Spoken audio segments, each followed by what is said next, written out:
The next part we're dealing with here is the back legs, what they call the round on a beef.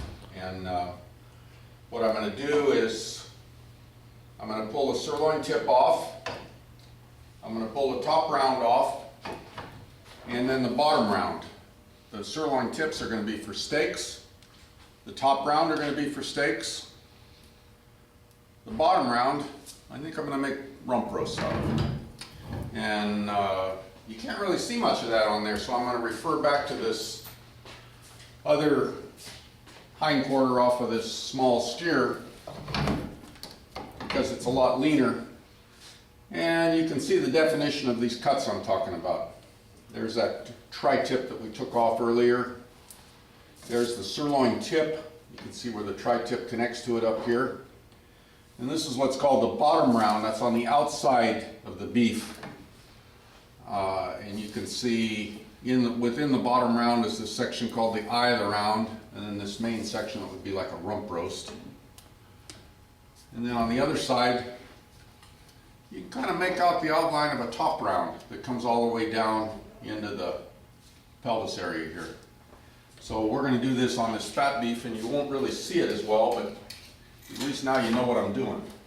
The first thing I'm going to do is take off the top round. Is the sirloin tip. And there's different ways of doing this. I kind of follow the seams, I try to. And just kind of run my finger in here, and I'm going to go down. This is the femur that runs down through the middle of this. And I'm going to mark the side of that with my knife on each side, all the way to the bottom. And I pull with my hook and kind of mark the top with a knife. And it should pull loose. And you do this because it saves time, but it's also less wasteful. Now, normally I'd be doing this in a little faster motion and it'd probably come easier, but I just want to show you what I'm doing on the way. That's the sirloin tip that comes off of here. Or sometimes referred to as the knuckle because of this area up here, which is the knuckle on the, or the kneecap. Okay, and I think I'll just pull this sirloin tip off and set it to the side.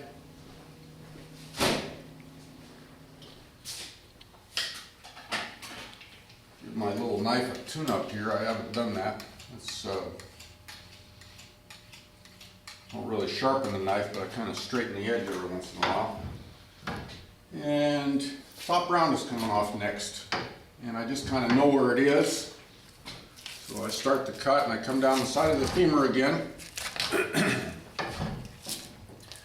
And I run my knife over here right to the edge of the top round, or to the eye of the round. And once again, kind of run my knife down this way to just kind of loosen it up.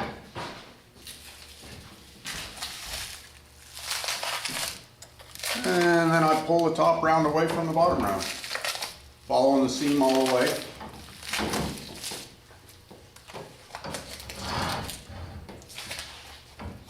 And like I said, in a normal day, I'd be going about this as a little more rapid pace, but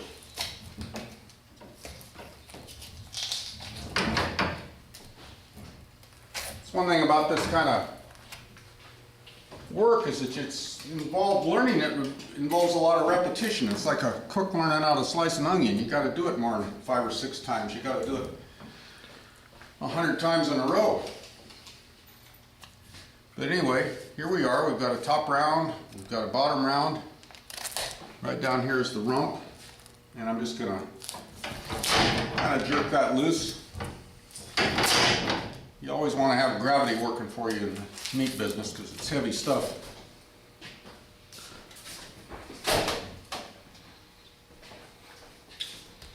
And the last thing to come off of here is or not quite the last thing, is the bottom round. And you just try to stay close to the bone and catch these seams up here at the top.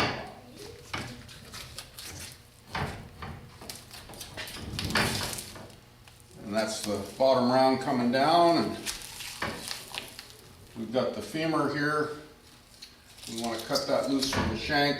It's nice to do this when you got a little weight pulling on it. It kind of, the joint opens up.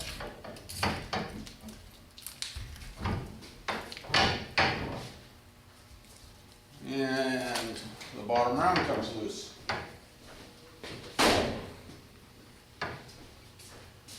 And we're going to cut this shank just like we did on the front. And let's see, without yakking too much, I'll try to just go through this next one. See if I can do it without holding everybody up too much here.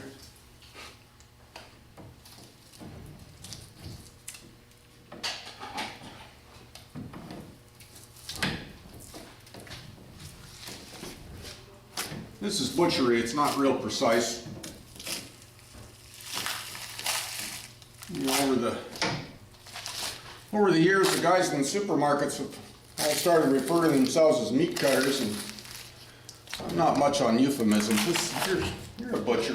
If you're doing this right, you're a butcher. It's a good noble trade. It's a good word to describe it. You're not doing stuff that's real exact, but it's good stuff.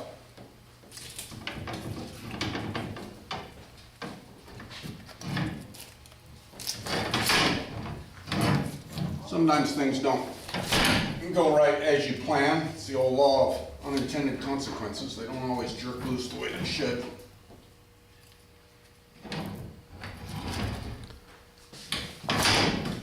Here we go. Okay. We are just about ready to move on to the next section here.